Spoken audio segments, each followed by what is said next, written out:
Rooster T Pretty here. The local trailer park hired me to exterminate some marmots that have been breaking into the trailers around midnight or so and eating all them Cocoa Puffs.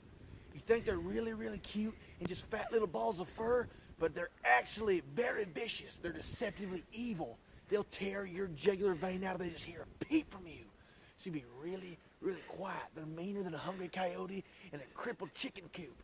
But it's a good thing I got the Praetorian Ventures Lucille, baby!